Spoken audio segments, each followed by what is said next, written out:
नमस्कार। प्राइम समाचारमा स्वागत छ। म सरोज कोइराला र म संगीता कटुवाल। सुरु गरौं अहिलेसम्मका प्रमुख समाचारबाट। सत्तारूढ दलले चुनाव केन्द्रित तालमेलको मोडालिटी बनाउँदै भोलि गठबन्धनको बैठक। ओली भन्छन् एमाले क्विन्टल हो, अरू दल 1-1 किलोका ठग। राजनीतिक दलको शक्ति र मतभारको आधारमा मात्र गठबन्धन गर्न कांग्रेस नेतृत्वलाई दबाव। आफूले एक्लै जित्ने ठाउँमा तालमेल गर्न नहुने प्रदेश सभापतिहरूको सुझाव। देउबाको भारत भ्रमणमा ऊर्जा विषय प्रमुख एजेन्डा। बंगलादेशमा बिजुली निर्यातका लागि भारतको सहयोग जरुरी। देउबा र मोदीले जनकपुरको रेल उद्घाटन गर्ने। स्थानीय तह निर्वाचनका लागि आयोगले उम्मेद्वार मापदण्ड बनाउँदै ठेक्कापट्टामा नलागेको स्वघोषणा गर्नुपर्ने आचार संहिता छिट्टै लागू गर्ने आयोगको तयारी। घुस बिना कामै नहुने परिचय बनाएको महोत्तरीको मालपोतका कर्मचारीको लापरवाही। कार्यालय समयमा टेकटकमा मस्त, सेवाग्राहीलाई शास्ति, कारवाही गर्ने निकाय मौन। पाकिस्तानका प्रधानमन्त्री इमरान खानको सरकार अल्पमतमा। अविश्वासको प्रस्तावमाथि भोलिदेखि छलफल हुने।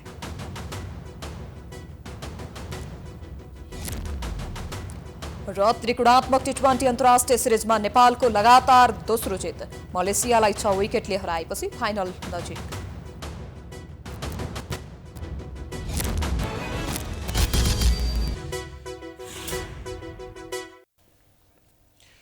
अब समाचार विस्तारमा। सत्तारूढ गठबन्धनका अन्य दल त तालमेलका लागि तयारै थिए। प्रतीक्षा थियो नेपाली कांग्रेसको। कांग्रेसले पनि संस्थागत निर्णय गरेपछि सत्तारूढ दल अब तालमेलको मोडालिटीमा केन्द्रित छन्। एक रिपोर्ट। तत्कालीन नेकपा आन्तरिक कलहमा फसेपछि पार्टी त फुट्यो, जनताले 5 वर्षका लागि सत्ता सञ्चालन गर्न दिएको जिम्मेवारी पनि खोसियो। नेकपा विभाजित भई नेकपा एमाले र माओवादी केन्द्रमा रूपान्तरित भयो। तत्कालीन प्रधानमन्त्री केपी शर्मा ओलीले पार्टी फुटको विषयलाई राज्य सत्तासँग जोड घटाउको हिसाब गरे, जसले गर्दा 2 पटक प्रतिनिधि सभा विघटन गरियो। तर सर्वोच्च अदालतबाट त्यसमा अंकुश लाग्यो। प्रतिनिधि सभा पुनः स्थापित भयो। तत्कालीन प्रधानमन्त्री ओलीको उक्त कदम प्रतिगामी भएको भन्दै दलहरू सडकमा पुगे। त्यही गठबन्धन आजसम्म जारी छ र चुनावसम्म जाने गरी सहमति भएको छ। मंगलबार कांग्रेसले आगामी निर्वाचनसम्म गठबन्धन दलबीच तालमेल गर्ने निर्णय गरेसँगै अन्य दल उत्साहित देखिएका छन्। नेकपा एकीकृत समाजवादीका सम्मानित नेता झलनाथ खनालले गठबन्धन लामो समयसम्म जाने भन्दै कांग्रेसको निर्णयबाट आफू उत्साहित भएको बताए। नेपाली कांग्रेस पनि अब आउने निर्वाचनमा पनि गठबन्धन कायम राखेर जाउँ भन्ने नीतिगत निर्णय गर्ने कुराहरूमा नेपाली कांग्रेस पनि पुगेको छ। यो राम्रो कुरा हो, सकारात्मक कुरा हो। अब यसलाई कसरी इम्प्लिमेन्ट गर्ने भन्ने कुराहरूमा बसेर छलफल गर्नुपर्छ र एउटा ठोस योजना बनाएर त्यसलाई लागू गर्नुपर्छ भन्ने मलाई लाग्छ। ओलीले प्रतिगमनकारी कदम चालेको दाबी गर्दै त्यस विरुद्ध एक भएका दल प्रतिगमनको खतरा रहेसम्म एकजुट नै हुने माओवादीको बुझाइ छ। त्यो प्रतिगमनको खतरा अझै पनि टरेको छैन। विभिन्न अन्तर्राष्ट्रिय शक्ति जोडिँदै जाँदा त्यो देशभित्र सानै भए पनि त्यो अलिक शक्तिशाली नै हुन्छ। त्यसलाई कसरी कमजोर पार्ने, जसले यो परिवर्तनलाई थाइतो होस् भन्ने हिसाबले गठबन्धन बनेको, त्यो उद्देश्य अझै पुरा भएको छैन। त्यसले गठबन्धन अझै कायम हुनुपर्छ भन्ने हो। त्यो स्वागतयोग्य कुरो हो। तर राजनीतिलाई नजिकबाट निहालिरहेकाहरूले यो लोकतान्त्रिक तालमेल नभई चुनावी तालमेल मात्र भएको बताएका छन्। कांग्रेसको निर्णय चाहिँ अत्यन्तै चाहिँ वैधानिक र चाहिँ नेपाली कांग्रेसलाई चाहिँ पुनर्जीवन दिने खालको छ। के छ भनेर भन्दाखेरि चाहिँ स्थानीय निकायलाई चाहिँ यसले इन्डोर्स गरेको छ। स्थानीय निकायलाई चाहिँ यसले भूमिका दिएको छ। अब स्थानीय निकायहरूबाट चाहिँ जुन कांग्रेसको सङ्गठन छ, भर्खर 14औं महाधिवेशनबाट बनेको सङ्गठन, त्यहाँ अधिकांश युवाहरू ऊर्जा लिएर आएका छन्। उनीहरूले अब जहाँ जरुरत पर्दछ तालमेल गर्छन्। सबैभन्दा ठुलो दल नेकपा एमाले विरुद्ध बनेको मोर्चाबन्दीले आगामी निर्वाचनमा भने रोचक भिडन्त हुने देखिन्छ। प्राइम टाइम्स एचडी का लागि क्यामेरामा अमृत भट्टका साथ हेमराज खड्का, काठमाडौँ।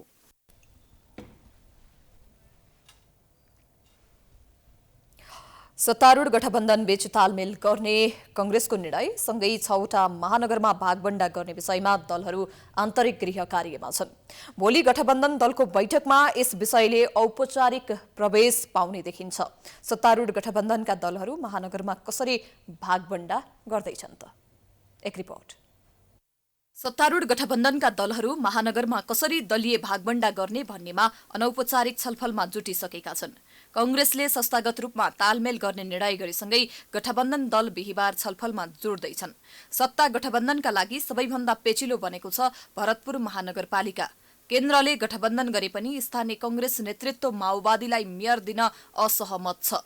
प्रचण्डको गृह जिल्ला र चितवन कंग्रेसको असहमतिका बीच निकास खोज्न सत्तारूढ दललाई हम्मे हम्मे पर्ने देखिन्छ। बुधबार चितवन पुगेका माओवादी केन्द्रका अध्यक्ष पुष्पकमल दाहाल प्रचण्डले सञ्चारकर्मीसँग भरतपुरमा माओवादीको स्वाभाविक दाबी रहने बताए। अब निर्वाचनतिर सबै राजनीतिक दलहरू लागिसकेका छन् आफ्नो ढङ्गले तयारीमा। निर्वाचन हुन्छ भन्ने कुरा त सुनिश्चित भइसकेकै कुरा भयो। खालि तालमेल गठबन्धन कस्तो हुन्छ भन्ने थियो। नेपाली कांग्रेसको हिजो कार्य समितिले एउटा निर्णय गरिसकेपछि गठबन्धनका बीचमा आवश्यकता अनुसार तालमेल हुन्छ भन्ने कुरा पनि क्लियर भएकै छ। हाम्रो पार्टीले आफ्नो शक्तिलाई सुदृढ गर्ने र आवश्यकता अनुसार तालमेल पनि गर्ने कुरा गरेको हुनाले आवश्यक तालमेल सहित चुनाव हुन्छ। चितवन कंग्रेस भने विगतमा धोका भएकोले यसपटक माओवादीले छोड्नुपर्नेमा अडिग छ। भरतपुर महानगरपालिकामा गत चुनावमा हामीले माओवादीलाई सहयोग गर्यौं, त अहिले हाम्रो पालो हामीलाई सहयोग गर हैन। हामी एकताको विरोधी होइन, तर 10 वर्षसम्म महानगरपालिका चितवन महानगरपालिकाको चाहिँ नि कांग्रेसले आफ्नो चिन्ह पनि भोट हाल्न नपाउने, त्यो त अन्याय भयो नि त। ठिक छ, एकता गर्नुपर्छ गर्ने, तर एकै ठाउँमा लाद्नु भएन। जहाँ 60,000 भोट कांग्रेसको छ त्यो ठाउँमा कांग्रेसले भोट हाल्नै नपाउनु त भएन नि त। दलका नेताहरूले अनौपचारिक रूपमा जानकारी दिए अनुसार भरतपुर माओवादीलाई नै दिन कंग्रेस सभापति शेरबहादुर देउवा सहमत देखिएका छन्। यसैगरी काठमाडौँ, ललितपुर र विराटनगर कंग्रेसले पोखरा नेकपा एकीकृत समाजवादी र वीरगञ्ज जनता समाजवादीले लिने गरी सहमतिको प्रयास भएको बताइन्छ। यसबारेमा गठबन्धन दलहरूले घनीभूत छलफल गरी निर्णय लिने भएकोले पनि यसमा केही हेरफेरको सम्भावना भने जीवितै छ।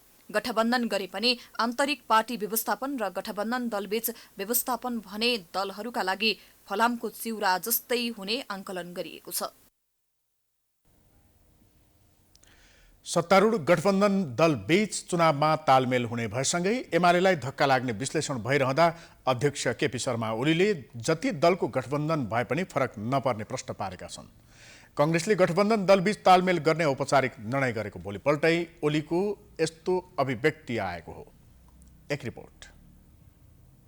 गृह जिल्ला झापाका चर्चित व्यवसायी दुर्गा प्रसाईको समूहले भक्तपुरमा सञ्चालनमा ल्याएको सूर्यविनायक हरित कृषि तथा थोक बजार उद्घाटन कार्यक्रममा अध्यक्ष ओलीले केही बेर कृषि रोजगारीका कुरा गरेपछि राजनैतिक विषय प्रवेश गरे।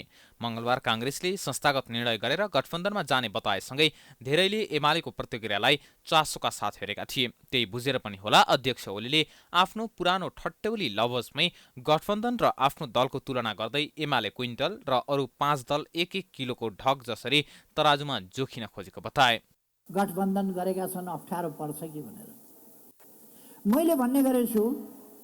यदि एउटा तराजुमा 1-1 किलोका 5वटा ढक एकातिर राख्नुभयो अनि क्विन्टलको ढक एकातिर राख्नुभयो भने के हुन्छ? नेकपा एमाले क्विन्टलको ढक जस्तो हो, 5वटा गठबन्धन भनेको 1-1 किलोका ढक जस्ता हो। उनले 5तिर फर्केका दलको गठबन्धन भने जसरी सजिलो नभएको प्रश्न पार्दै त्यही बुझेर निर्वाचन आयोगसँग सेटिङमा उम्मेदवारी दर्ताको समय 2 दिन राखिएको तर्क गरे। एकै दिनमा गठबन्धनले उम्मेदवारी दर्तै गर्न सक्दैन भनेर निर्वाचन आयोगलाई भनेर 2 दिन राखेको छ मनोनयन दर्ता गर्न पनि। तपाईहरुले सुन्नुभएको थियो, कहिल्यै मनोनयन दर्ता 2 दिन हुन्छ, कहिल्यै थिएन। यसपल्ट गठबन्धनमा झगडा हुन्छ, कुरो मिल्दैन, 1 दिनमा त हुनै सक्दैन, 2 दिन चाहिन्छ भनेर उहाँहरूले 2 दिन गराउनु भएको छ। ओलीले लाखौं कार्यकर्ता एमाले प्रवेशको लहर चलेकाले आफू आगामी चुनावमा स्वाभाविक रूपमा पहिलो दल बन्ने उद्घोष पनि गरे। चुनावी मोर्चामा होमिँदा दलका नेताहरूले एक अर्काप्रति घोचपेच र आफू बलियो भएको देखाउनु स्वाभाविक नै हो। तर पनि 5 दलीय गठबन्धन एक ढिक्का भएर जाँदा परिस्थिति सहज नभएको भने तथ्यहरूले नै देखाइसकेका छन्। राष्ट्रिय सभा निर्वाचनमा सत्तारूढ गठबन्धनका दल एक हुँदा एमाले 8 सिटबाट 1 सिटमा सीमित हुन बाध्य भएको थियो। एमालेका कतिपय नेताहरूले नै गठबन्धन दल एक हुँदा एमालेलाई धक्का लाग्ने विषय औपचारिक अनौपचारिक रूपमा भने व्यक्त गरि नै रहेका छन्। प्राइम टाइम्स एचडीका लागि रेमन नेपालीको रिपोर्ट। गठबन्धनका दलबीच मंगलबार मात्र चुनावी तालमेल गर्ने निर्णय गरेको नेपाली कांग्रेसले तालमेलका चुनौती र कठिनाईबारे प्रदेश सभापतिहरूसँग छलफल गरेको छ। कांग्रेस केन्द्रीय कार्यालय सानेपामा गठबन्धनका व्यावहारिक जटिलताका बारेमा पदाधिकारीहरूलाई प्रदेश सभापतिहरूले जानकारी गराएका थिए। प्रदेश सभापतिहरूले राजनीतिक दलको शक्ति र मतभारको आधारमा मात्र गठबन्धन गर्नुपर्ने धारणा राखेको सहमहामन्त्री बद्री पाण्डेले जानकारी दिए।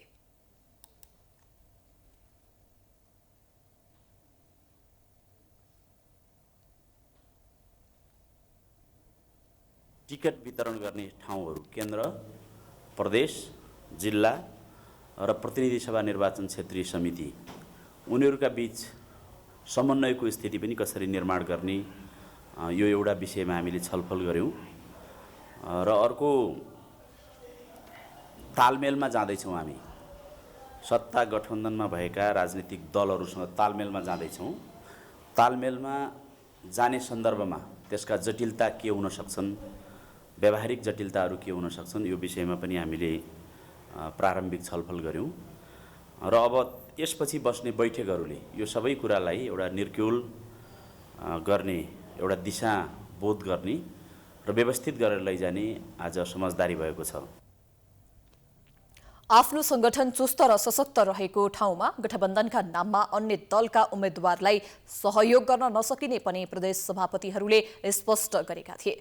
स्थानीय तह निर्वाचन केन्द्रीय परिचालन समितिका संयोजक एवं उपसभापति पूर्णबहादुर खड्का, उपसभापति धनराज गुरुङ, महामन्त्री द्वय विश्वप्रकाश शर्मा, गगन कुमार थापा लगायत पदाधिकारीसँग प्रदेश सभापतिहरूले गठबन्धन दलबीच तालमेलको मोडालिटीबारे छलफल गरेका थिए। प्रधानमन्त्री शेरबहादुर देउवाको शुक्रबारदेखि हुने भारत भ्रमणका क्रममा अन्तर्देशीय प्रसारण लाइन विस्तार, विद्युत व्यापार आदान प्रदानका विषयसहित यस क्षेत्रमा रहेका कानुनी जटिलता हटाउन पहल गर्नुपर्ने माग उठेको छ। त्यस्तै विद्युत आयात निर्यातका लागि इनर्जी ब्याङ्किङको कार्यान्वयन र बङ्गलादेशसम्म नेपालको विद्युत निर्बाध निर्यात गर्न भारतको भूमि प्रयोगको विषयलाई जोडका साथ उठाउनुपर्ने देखिएको छ। एक रिपोर्ट। नेपालमा विद्युत उत्पादन क्षमता 1.5 लाख मेगावाटसम्म रहेको र करिब 15,000 मेगावाट विद्युत उत्पादन पाइप लाइनमा रहेको स्वतन्त्र ऊर्जा उत्पादकहरूको संस्था नेपाल इपानले जनाएको छ। नेपालमा ऊर्जाको उत्पादन बढेसँगै आन्तरिक खपत बढाउनुपर्ने एवं वर्षातको समयमा खेर जाने बिजुली भारतलाई बेच्नुपर्ने र हिउँदका समयमा नेपालले बिजुली किन्नुपर्ने विषय जोडका साथ उठिरहेका बेला प्रधानमन्त्री शेरबहादुर देउवाको भारत भ्रमण हुन लागेको हो। प्रधानमन्त्री स्तरीय भ्रमणको निर्णयले दूरगामी प्रभाव पर्ने र कार्यान्वयनमा छिटो लैजान सहज हुने हुँदा अन्तर्देशीय प्रसारण लाइन, इनर्जी ब्याङ्किङको व्यवस्था, विद्युत व्यापारमा रहेका कानुनी जटिलता अन्त्य गर्ने विषय भ्रमणका क्रममा उठाइनुपर्ने यस क्षेत्रका जानकारहरू बताउँछन्। त्यसैगरी निजी क्षेत्रले सहज रूपमा बिजुली किनबेच गर्न पाउने व्यवस्था र भारतीय लगानीकर्तालाई नेपालको जलविद्युतमा लगानी गर्नका लागि आह्वान गर्ने विषयलाई भ्रमणका क्रममा जोडका साथ उठाउनुपर्ने माग गरेको छ। व्यापारमा आउन निजी क्षेत्रले दिनु पर्यो, इजाजत दिनु पर्यो नेपालले। त्यसपछि उतातिरको पनि निजी क्षेत्रका समेत आयातकर्ताहरूसित चाहिँ सहजीकरण सरकारले गरिदिनु पर्यो। नेपालको उत्पादन भएको बिजुली निर्बाध रूपमा भारतमा व्यापार गर्ने किसिमको वातावरण बन्नुपर्छ। त्यसको निमित्त चाहिँ आवश्यक निर्णय गर्नुपर्छ र त्यसमा चाहिँ सहमति जनाएर आउनुपर्छ, त्यसलाई कार्यान्वयन गर्नुपर्छ। नेपाल भारत बीच सहज तरिकाले बिजुलीको व्यापार गर्नका लागि कानुनमा रहेका साना ठुला व्यवधानहरू खुकुलो बनाइयोस् र दुवै देशमा स्वतन्त्र तरिकाले सरकारी क्षेत्रबाट निजी क्षेत्रबाट चाहिँ तपाईँको अन्तर्देशीय बिजुलीको व्यापार गर्नका लागि व्यापार खुलोस्, भारतीय लगानीकर्ताहरूलाई सम्माननीय प्रधानमन्त्रीज्यूले आह्वान गर्नुहोस्। हामीसँग वस्तु छ, भारतलाई आवश्यकता छ भनेर विद्युत व्यापारको विषयमा विशेष जोड दिनुपर्ने विज्ञहरू बताउँछन्। भएका बाधा व्यवधान हटाएर बङ्गलादेशसम्म नेपालको बिजुली पुर्याउन भारतको भूमि प्रयोग गर्न पाउनुपर्ने विषयलाई भ्रमणका क्रममा उठाइनुपर्ने देखिन्छ।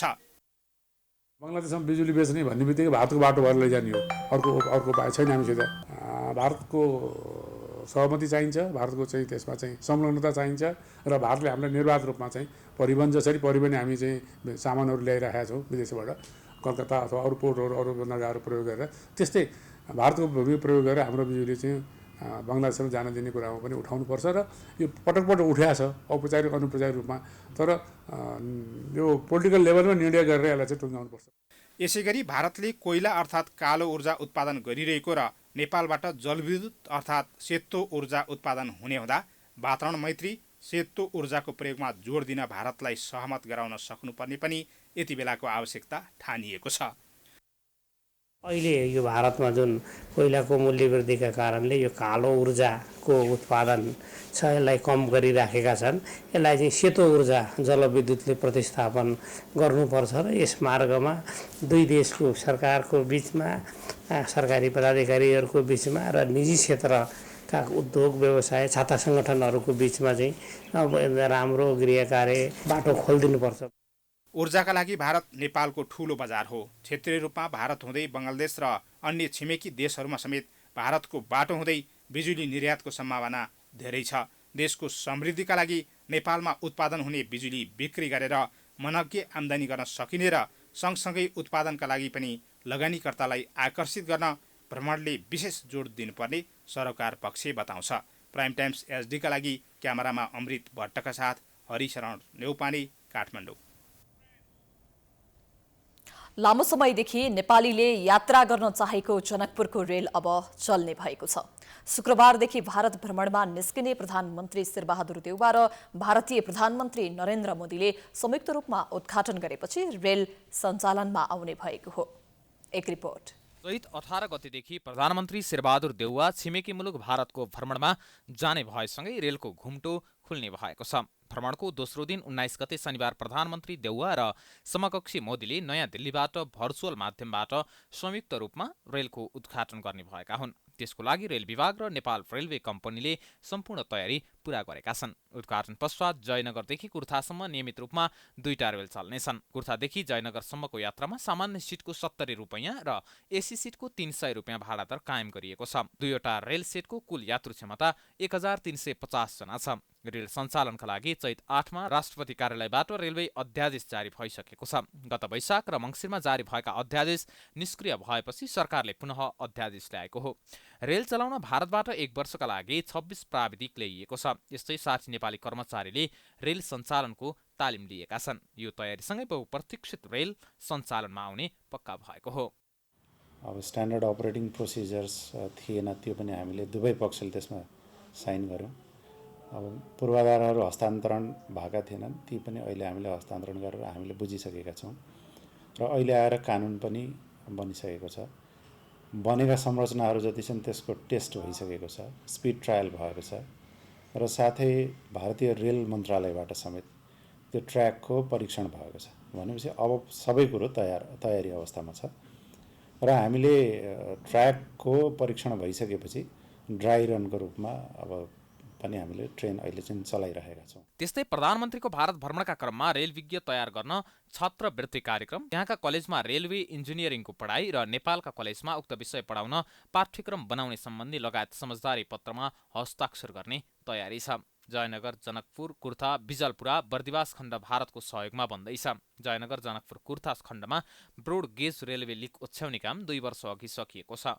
भारत सरकारसँग 2076 वैशाख 27 गते भएको खरिद सम्झौतापछि भारतीय कम्पनी कोकणले दुवै रेल सेट 84 करोड 65 लाखमा नेपाल ल्याएको थियो। भारतीय रेलवे कम्पनी कोकणसँग 1 वर्षका लागि रेल चलाउने र मर्मत गर्ने गरी 35 करोड 20 लाख रुपियाँमा सम्झौता भएको छ।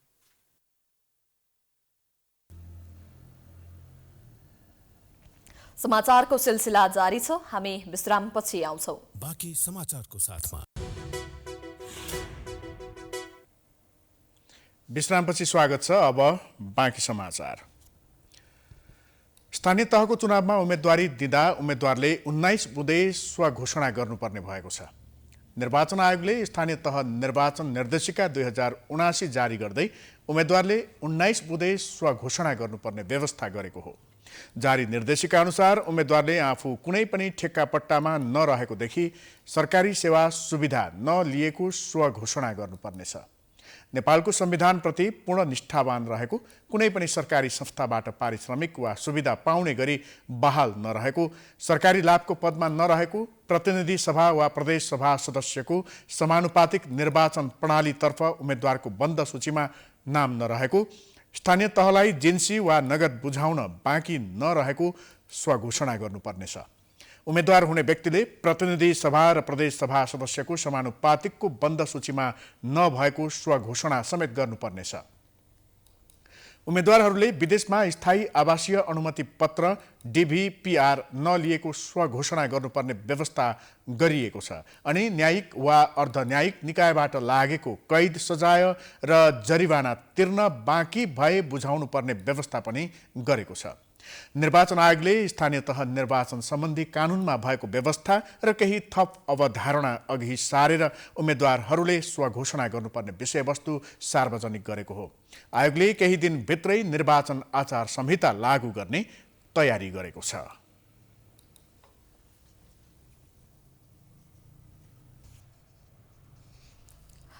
प्रधानमन्त्री शेरबहादुर देउवाले नेपालमा कोरोना भाइरसलाई नियन्त्रण गर्न सफल भएको बताएका छन्।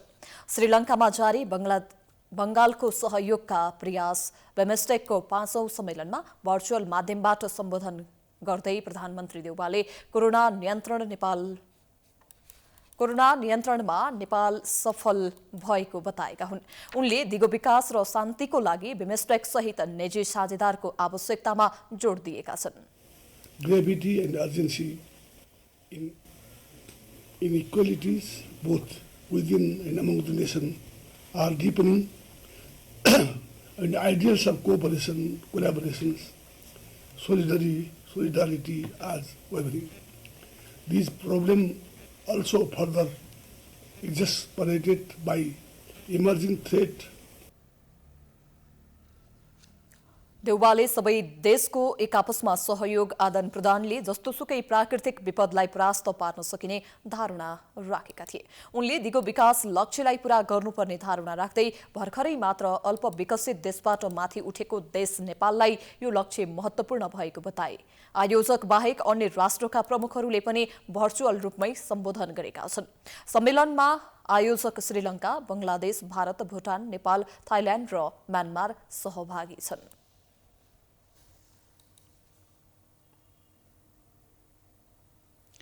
महोत्तरीको जलेश्वर स्थित मालपोत कार्यालयका कर्मचारीहरू कार्यालयको समयमा सामाजिक सञ्जाल चलाउन व्यस्त हुने गरेका छन्।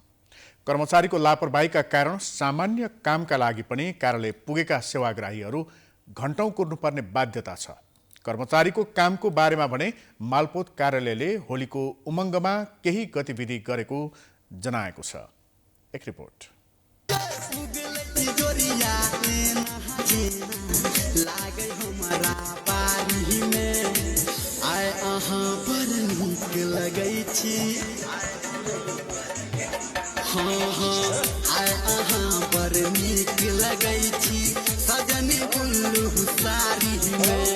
मैथिली भाषाको गीतमा बनाइएको यो भिडियो कुनै विवाह, मुण्डन अथवा पार्टी प्यालेसको होइन। यो दृश्य हो महोत्तरीको मालपोत कार्यालय जलेश्वरको, जहाँ कर्मचारी काम छाडेर टिकटक बनाउन व्यस्त छन्। कर्मचारीको अलमलका कारण सामान्य कामका लागि कार्यालय पुगेका सेवाग्राहीहरू दिनभर बस्न बाध्य छन्। बाहिर कामको पर्खाइमा सेवाग्राही बस्ने गरेका छन् भने भित्र कर्मचारीहरू टिकटक बनाएर बस्ने गरेको पाइएको छ।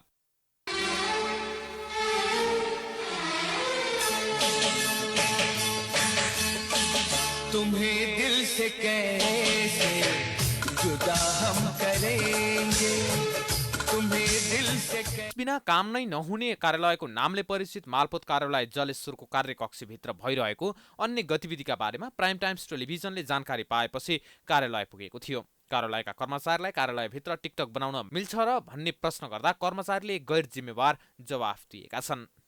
सेवाग्राही नभएको बेलामा टिकट बनाएको सेवाग्राही 10देखि 5 बाहेक अरू बेलामा बनाउन पाइयो के अरे 10देखि 5 भित्र पाइएन अरू 10 भन्दा बाहेकमा त पाइयो त्यो कार्यालयमै कार्यालय बाहेक छ तपाईँले बनाउनु भएको त्यो कार्यालय छैन कार्यालय भन्दा बाहिरपट्टि साइड हो नि त त्यो बरन्डामा अनि पोसाकमै पोसाक छैन कसैले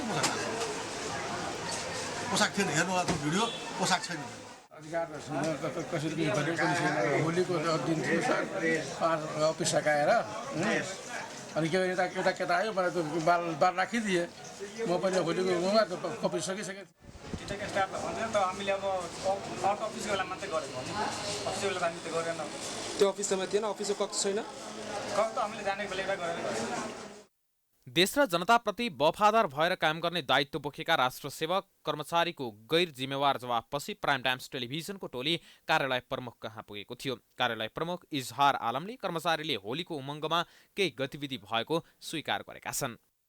टिकटकको कुरो तपाईँको मैले फेसबुकको हेरेँ अनि त्यो होलीको बिदाको दिन लास्टमा काम सकेपछिको अनि अब होलीको उमङ्गमा त्यस्तो गरेछ।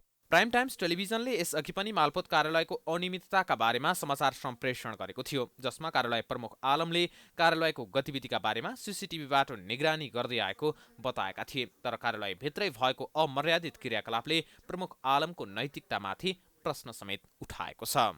घुस बिना कामै नहुने नामले परिचित मालपोत कार्यालय जलेश्वर, जहाँ सेवाग्राही दिनभरि शास्ति भोगिरहेका हुन्छन् भने कर्मचारीहरू कार्यकक्षमा टिकटक बनाएर रमिता गरिरहेका हुन्छन्। देश र जनताप्रति वफादार भएर काम गर्ने शपथ लिएका राष्ट्र सेवक कर्मचारी कार्यकक्षमै पोसाकमै मौज मस्ती गरिरहे पनि सम्बन्धित निकायले कारवाही गर्नुको सट्टा कानमा तेल हालेर सुत्नुको रहस्य के होला सहजै बुझ्न सकिन्छ। प्राइम टाइम्स टेलिभिजनका लागि दीपक कुमार पाण्डे, महोत्तरी। कोरोना महामारीको त्रासदीसँगै बिचैमा पढाइ रोकिएर चीनबाट नेपाल फर्किएका मेडिकल शिक्षाका सयौं विद्यार्थी अहिले घर न घाटको बनेका छन्। नेपालमा लामो समयसम्म जारी राखिएको लकडाउनका कारण बाँकी अध्ययनका लागि जान नपाएका विद्यार्थीले सम्बन्धित निकायले चासो नदिँदा भविष्य नै अन्योलमा परेको दुखेसो गर्ने गरेका छन्। एक रिपोर्ट। चिकित्सा शास्त्रको अन्तिम वर्षको पढाइ सकिन लागेको अवस्थामा कोरोनाबाट बस्न भन्दै नेपाल आएका सयौं विद्यार्थी अहिले नेपालमा अलपत्र परेका छन्। मेडिकल शिक्षा बिचैमा रोकिएकाहरूमा एमबीबीएस र एमडीका विद्यार्थी बढी छन्। शिक्षा आर्जनका लागि महत्त्वपूर्ण 5 वर्ष पढेको कलेजमा बाँकी पढाइ अगाडि बढाउन वञ्चित भएका विद्यार्थीहरू चीन सरकारसँगै नेपाल सरकारसँग गुहार मागिरहेका छन्। तर उनीहरूको रोदन सुन्न कोही पनि तयार छैन। आफ्नो बाँकी रहेको पढाइ स्वदेशमै पूरा गर्न पाउनुपर्ने माग बोकेर पीडित विद्यार्थीहरू नेपाल मेडिकल काउन्सिल, चिकित्सा शिक्षा आयोग, शिक्षा विज्ञान तथा प्रविधि मन्त्रालयसम्म पुगे। समस्या समाधानका लागि प्रधानमन्त्री निवास बालुवाटार समेत पुगेका यी विद्यार्थीहरूको मागप्रति अझसम्म पनि सरकार र सरकारवाला निकायहरू जिम्मेवार देखिएका छैनन्। चिनिया विदेश मन्त्री वाङ यीको नेपाल भ्रमणमा यस विषयमा प्रमुख एजेन्डा बने पनि विदेश मन्त्री स्वदेश फर्किएको 4 दिन भइसक्यो, तर पीडित विद्यार्थीले आश्वासन समेत पाएका छैनन्। केही बाँकी नै रहँदैन नि, फ्युचर नै पुरै अब अहिले त पुरै ब्ल्याङ्क आउट छ भन्ने। अब के गर्ने के नगर्ने, कहाँ जाने, कसरी गर्ने, फ्युचर नै अन्यलमा छ हाम्रो त। अब यस्तो जटिल समस्यालाई र यस्तो मर्कामा परेका विद्यार्थीहरूको समस्यालाई समाधान गर्नतिर नलागेर अब अर्कै एकलाई अर्कामाथि पन्छाउने, अर्कोले अर्कोलाई भन्ने, त्यस्तो गरेर अब खै किन यस्तो गरिराख्नु भएको छ। अब एक्चुअल के छ उहाँहरूको मनमा त्यो पनि खुलस्त रूपमा भन्नुहुन्न। हुन त 2-3 चोटि यसरी कूटनीतिक पहलकै कुरा मात्रै गरेर टालेको जस्तो त हामीलाई लागिरहेको थियो। त्यही पनि अब विदेश मन्त्री नै आउने भएपछि पक्कै पनि हामी आशावादी थियौँ कि उहाँहरूले कुरा सिरियसली राखिदिनुहुन्छ। र हामी इन्टर्नसिपकै लागि 153, तर चाइनामा पढ्ने त अब एमडी अरू इयरको गर्दा धेरै छौँ नि त, लगभग 1000 क्रस ठ्याक्कै त मलाई थाहा भएन, तर धेरै स्टुडेन्ट छौँ नि त। तर उहाँहरूले अब यत्रो स्टुडेन्टको जिम्मेवारीलाई विदेश मन्त्री आउँदाखेरि पनि अब त्यो 9वटा बुदाहरू जुन निकालियो त्यसमा त हाम्रो कुरा केही कुरा नै निस्किएन त्यसमा 9वटामा। अब हामी आशावादी थियौँ। अब अहिले पनि गभर्मेन्ट साइडबाट पनि यसरी यसलाई इम्पोर्टेन्स नदिएको देख्दाखेरि चाहिँ अब झन् दुःख लाग्यो। पनि अब 2078 साउन 27 मै चिकित्सा शिक्षा आयोगलाई नेपाल मेडिकल काउन्सिलले आवश्यक निर्णय गर्न भन्दै पत्राचार गरेको थियो। आयोगले लामो समय यो गम्भीर विषयमा चासो देखाएन। कानुनी प्रक्रिया पूरा गरेर प्रयोगात्मक परीक्षा गराउन भन्दै विद्यार्थीको समस्यामा आयोग कानमा तेल हालेर बसेको छ। मन्त्री परिषदको निर्णय कार्यान्वयनका लागि भएको ताकेता र समस्या समाधान भन्दा अल्झाउने गरी नेपाल मेडिकल काउन्सिल र चिकित्सा शिक्षा आयोगले काम गरेको पाइन्छ। कहिले माइतीघर मण्डला, कहिले चिकित्सा शिक्षा आयोगमा, कहिले नेपाल मेडिकल काउन्सिल हुँदै शिक्षा मन्त्रालय त कहिले स्वास्थ्य तथा जनसङ्ख्या मन्त्रालय धाउँदै आएका विद्यार्थीहरूको पीडा संसदीय समितिमा बहसको विषय बने पनि निकास निस्किएको छैन। चिनिया विदेश मन्त्रीको नेपाल भ्रमणपछि यस विषयमा छिट्टै सहजीकरण हुने आश्वासन परराष्ट्र मन्त्रालयले दिएको छ। छलफल भयो। हाम्रो एकदम प्राथमिकतामै थियो त्यो विषय। हामीले विद्यार्थीहरूको अब उहाँहरूको करियरको, उहाँहरूको फ्युचरको कुरा थियो। अनि अब त्यसलाई चाहिँ जतिसक्दो छिटो उहाँहरू त्यो पढ्न जान पाउनुहुन्छ। किनभने विद्यार्थीहरू कोही फर्स्ट इयर, कोही सेकेन्ड इयर विभिन्न उसमा हुनुहुन्छ होइन। कसैको इन्टर्न मात्रै बाँकी छ, कसैको के छ। तर अब छिटोभन्दा छिटो त्यसलाई चाहिँ अब उहाँहरूलाई सहजीकरण गर्ने भन्ने खालको कुरा भएको छ सौहार्दपूर्ण हिसाबले। अब के अरे हामीले चाँडै त्यसमा चाहिँ अब यो सहजीकरण भयो भन्ने सूचना अथवा न्युज पाउँछौँ होला भन्ने हाम्रो अपेक्षा छ। विद्यार्थीहरूले यस्तो आश्वासन धेरै पटक पाए तर न्याय पाएनन्। यो पटक पनि विद्यार्थीहरूले आफ्नो माग पूरा होला भन्ने आशा समेत गरेका छैनन्। सन् 2015 र 2016 ब्याचका करिब 155 विद्यार्थीले इन्टर्नसिप गर्न नपाएर अहिलेसम्म भौतारिरहनु परेको छ। सरकारले सहजीकरण गर्नुको साटो विभिन्न बहानाबाजी गरेपछि इन्टर्नसिप गर्न नपाएका यी विद्यार्थीहरूको ठूलो लगानी डुब्ने निश्चित जस्तै छ। नेपाल बाल संगठनको जग्गा संगठनका पूर्व पदाधिकारी र व्यापारिक घरानाको मिलेमतोमा व्यापक दुरुपयोग भएको पाइएको छ। यति बेला विगतमा भएका सम्झौता पुनरावलोकन गर्न खोजे पनि जग्गा लिजमा लिने काठमाडौँ नक्सालमा रहेको बृहस्पति विद्या सदन स्कुल शक्ति केन्द्र धाइरहेको छ। जग्गा कब्जा गर्नेलाई कारबाही भन्दा पनि महिला बालबालिका तथा ज्येष्ठ नागरिक मन्त्रालयले समेत बाल संगठनलाई एक सातामा दुईवटा पत्र पठाएको छ। एक रिपोर्ट। काठमाडौँको नक्साल स्थित बृहस्पति विद्या सदन स्कुलले नेपाल बाल संगठनको 29 रोपनी जग्गा कानुन विपरीत 50औं वर्षका लागि कौडीको भाउमा भाडामा लिएको छ, जसमा मासिक भाडा प्रति वर्ग फिट 6 रुपियाँ मात्र तोकिएको छ। अझै हरेक 5 वर्षमा जम्मा 5% भाडा वृद्धि गर्ने सम्झौतामा लिइएको जग्गा बृहस्पतिले अन्य संस्थालाई भाडामा दिन सक्ने लगायतका अन्य सम्झौताका बुदा बृहस्पति विद्या सदनका स्वार्थसँग गाँसिएका छन्। कानुनलाई लट्याउँदै सरकारी जग्गामा कब्जा जमाइरहेको बृहस्पति विद्या सदन नै यति बेला कारबाहीबाट बच्न शक्ति केन्द्र धाइरहेको छ। 30 वर्ष सिद्धिन 5-7 वर्ष बाँकी नै हुँदा फेरि 43 वर्षको लिज थप गर्नुभयो। अब यो त नेपालका कानुन होइन, संसारको कानुनले नचिने काम हो यो चाहिँ होइन। गर्दाखेरि अब उहाँहरूले यो बनाएको संरचना हामीले हस्तान्तरण गर्ने भनेको 2131 सालमा हो। 2131 सालमा उहाँहरूले रिलिज गर्नुहुन्छ भएपछि यति लामो सम्झौता मान्छेको 3 पुस्ता मरिछ। मेरो त नाति नातिले भेट्दैनन्, पनाति जनाति उभिनु पर्यो यो त उभो गर्नलाई। 2052 सालमा 30 वर्षका लागि नेपाल बाल संगठनको तत्कालीन कार्य समितिले लिजमा दिएको 29 रोपनी जग्गाको लिज सम्झौता 2082 सालमा सकिने थियो। तर विभिन्न जालझेल गरेर फेरि केही वर्ष अगाडि मात्रै बृहस्पति विद्यालयले 43 वर्षका लागि सम्झौता थप गर्यो। यही सम्झौता पुनरावलोकनका लागि बाल संगठनले ताकेता गर्दा समेत बृहस्पति विद्या सदनले अटेरी गर्दै आएको छ। बदनियतपूर्ण सम्झौता गरेर सरकारी जग्गामाथि कब्जा जमाएको बृहस्पति स्कुलले बाल संगठनका विपन्न 20 जना विद्यार्थीलाई निशुल्क पढाउनु पर्ने सम्झौतामा पनि हुने खाने परिवारका बच्चालाई पढाइएको छ। अनाथ तथा विपन्न बाल बालिकाले पढ्न नपाएको भन्दै बाल संगठनले ती बालबालिका फिर्ता गर्न ताकेता गरेको थियो। त्यही विषय यति बेला महिला बालबालिका तथा ज्येष्ठ नागरिक मन्त्रालयमै रोक्न माग गर्दै निवेदन दिइएको छ। त्यही निवेदनका आधारमा मन्त्रालयले फेरि बाल संगठनबाट कागजात मागिरहेको छ।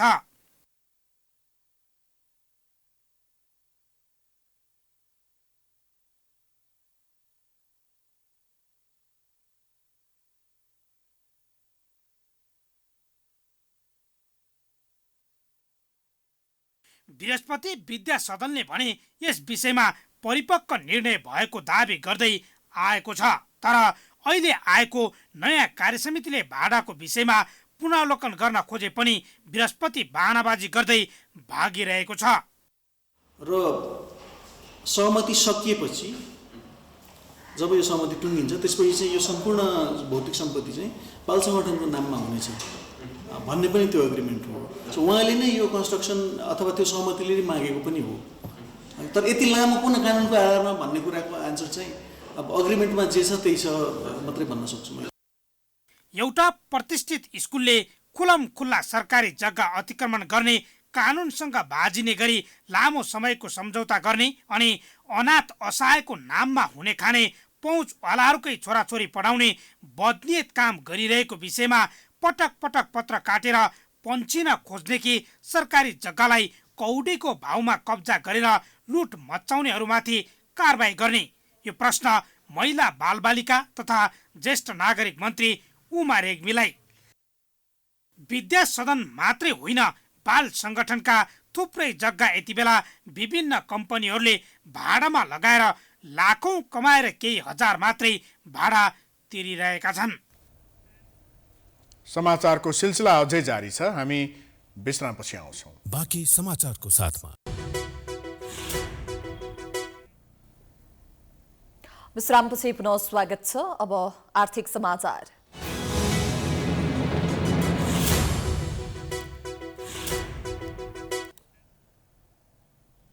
राजस्व अनुसन्धान विभागले राजस्व छली गरेको आरोपमा 7 करोड 60 लाख रुपैयाँ बराबरको बेगो र जरिवाना दाबी गर्दै भारतीय नागरिक अमित कुमार अग्रवाल विरुद्ध मुद्दा दायर गरेको छ। भारत पश्चिम बंगाल सिलगढीका अग्रवाल विरुद्ध विभागले बुधबार उच्च अदालत पाटनमा मुद्दा दायर गरेको हो। उनले काठमाडौँमा बिमला इन्टरनेशनल कम्पनी स्थापना गरेर व्यावसायिक कारोबार गर्दै आएका थिए। विभागका अनुसार फार्मले बेल जारी नगरे अर्डर तथा एस्टिमेट बेल जारी गर्दै सामान बिक्री गरेर राजस्व छलेको अनुसन्धानबाट खुलेको थियो। उनले बेलबाट प्राप्त आयलाई आफ्नो व्यवसायको आधिकारिक बिक्री आयमा समावेश नगरी ठूलो परिमाणको नगद घरमा राख्ने गरेको अनुसन्धानबाट खुलेको विभागले उल्लेख गरेको छ। विभागको टोलीले छापा मार्दा उनको वासस्थानबाट 1 करोड 50 लाख रुपैयाँ नगद बरामद गरेको थियो। अग्रवालले आयकर ऐन तथा भ्याट नतिरी राजस्व छलेको विभागको ठहर छ। विभागले भ्याट 3 करोड र आयकर 80 लाख रुपैयाँ बिगो र उक्त बिगोको 100% जरिवाना सहित अभियोग पत्र दायर गरेको हो।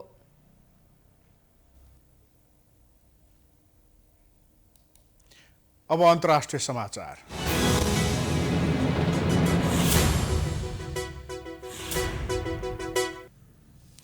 पाकिस्तानका प्रधानमन्त्री इमरान खानको सरकार अल्पमतमा परेको छ। विपक्षी पार्टीहरूले संसदमा अविश्वास प्रस्ताव दर्ता गरेका बेला सत्ता साझेदार मुत्ताहिदा क्वामी मुभमेन्ट MQS विपक्षी मोर्चामा मिल्ने निर्णय गरेसँगै खानको सरकार अल्पमतमा परेको हो। सत्ता साझेदार दल MQMले समर्थन फिर्ता गरेसँगै खान नेतृत्वको सरकारले तल्लो सदनमा बहुमत गुमाएको छ। संसदमा सरकार समर्थक सांसदको संख्या 164 छ भने विपक्षी सांसदको संख्या 177 छ। बहुमतका लागि 172 सांसद आवश्यक पर्ने हुन्छ। विपक्षी दलले प्रधानमन्त्री खान विरुद्ध पेश गरेको अविश्वासको प्रस्तावमाथि भोलिदेखि छलफल हुनेछ भने आउँदो आइतबार अविश्वासको प्रस्तावमाथि मतदान हुने अन्तर्राष्ट्रिय सञ्चार माध्यमहरूले जनाएका छन्। भ्रष्टाचारमा संलग्न भएको भन्दै पाकिस्तानका प्रधानमन्त्री खान विरुद्ध विपक्षी दलले विरोध गर्दै आएको छ। तर खानले आफू माथि लागेको आरोपको खण्डन गर्दै आएको छ।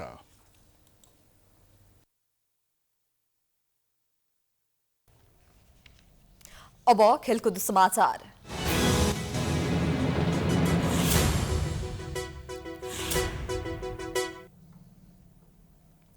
त्रिकोणात्मक टी20 अन्तर्राष्ट्रिय सिरिजमा नेपालले लगातार दोस्रो जित निकालेको छ। त्रिवी क्रिकेट मैदानमा बुधबार मलेसियालाई 6 विकेटले हराउँदै नेपालले लगातार दोस्रो जित निकालेको हो। 115 रनको सामान्य विजयी लक्ष्य पछ्याएको नेपालले 13.4 ओभरमा 4 विकेट गुमाउँदै पूरा गर्यो। ओपनर आसिफ शेखले 38 बलमा 7 चौका र 1 छक्का सहित सर्वाधिक 57 रनको योगदान दिए। आसिफको यो T20I करियरको उत्कृष्ट प्रदर्शन हो। आसिफले 31 बलमा अर्धशतक पूरा गरेका थिए। दिपेन्द्र सिंह एरी 17 बलमा 1 चौका र 1 छक्का सहित 21 रनमा आउट भए। ओपनर कुशल भुर्तेलले भने 1 रन मात्रै जोडे। तेस्रो विकेटका लागि दिपेन्द्र र आसिफले 70 रनको साझेदारी गर्दै नेपाललाई सहज जितको आधार तयार गरेका थिए। T20I मा डेब्यू खेल खेलेका विकेट किपर दिलीप नाथ 7 बलमा 3 चौका सहित 15 रनमा अभिजित रहे। मलेसियाका बायाँ हाते स्पिनर पवन देव सिंहले 3 ओभरमा 23 रन खर्चेर 2 विकेट लिए। त्यसअघि TU क्रिकेट मैदानमा टस जितेर पहिला ब्याटिङ थालेको मलेसियाले निर्धारित 20 ओभरमा 8 विकेट गुमाउँदै 114 रन बनाएको थियो। मलेसियाका ओपनर जुबैदी जुल्किफले 15 बलमा 3 चौका र 2 छक्का सहित सर्वाधिक 32 रनको योगदान दिए। नेपालका तीव्र गतिका बलर करण केसीले पहिलो ओभरको पहिलो बलमै मलेसिया ओपनर तथा प्रमुख ब्याटर बिरनदेप सिंहलाई शून्यमा बोल्ड आउट गर्दै राम्रो सुरुवात दिलाएका थिए। पहिलो खेलमा नेपालले पपुवा न्युगिनीलाई 15 रनले हराएको थियो। बिहीबार नेपालले पपुवा न्युगिनीसँग खेल्नेछ।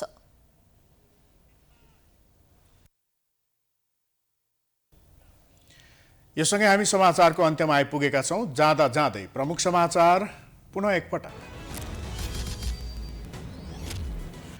सत्तारूढ दलले चुनाव केन्द्रित तालमेलको मोडालिटी बनाउँदै भोलि गठबन्धनको बैठक। ओली भन्छन् एमाले क्विन्टल हो, अन्य दल 1-1 किलोका ढक। राजनीतिक दलको शक्ति र मतभारको आधारमा मात्र गठबन्धन गर्न कांग्रेस नेतृत्वलाई दबाव। आफूले एक्लै जित्ने ठाउँमा तालमेल गर्न नहुने प्रदेश सभापतिहरूको सुझाव। देउवाको भारत भ्रमणमा ऊर्जा विषय प्रमुख एजेन्डा। बंगलादेशमा बिजुली निर्यातका लागि भारतको सहयोग जरुरी। देउवा र मोदीले जनकपुरको रेल उद्घाटन गर्ने। स्थानीय तह निर्वाचनका लागि आयोगले उम्मेद्वार मापदण्ड बनाउँदै ठेक्का पट्टामा नलागेको सो घोषणा गर्नुपर्ने। आचार संहिता छिट्टै लागू गर्ने आयोगको तयारी। घुस बिना कामै नहुने परिचय बनाएको महोत्तरीको मालपोतका कर्मचारीको लापरवाही। कार्यालय समयमा टिकटकमा मस्त सेवाग्राहीलाई शास्ति, कारबाही गर्ने निकाय मौन। पाकिस्तानका प्रधानमन्त्री इमरान खानको सरकार अल्पमतमा। अविश्वासको प्रस्तावमाथि भोलिदेखि छलफल हुने।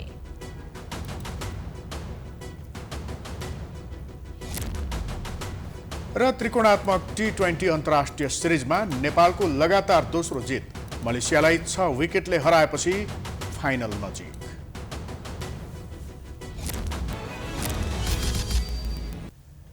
समाचार अहिलेलाई सकियो। यसपछिको प्रस्तुति जनता जान्न चाहन्छन् ऋषि धमलाको साथ। हेर्दै गर्नुहोला प्राइम टाइम्स HD। नमस्कार।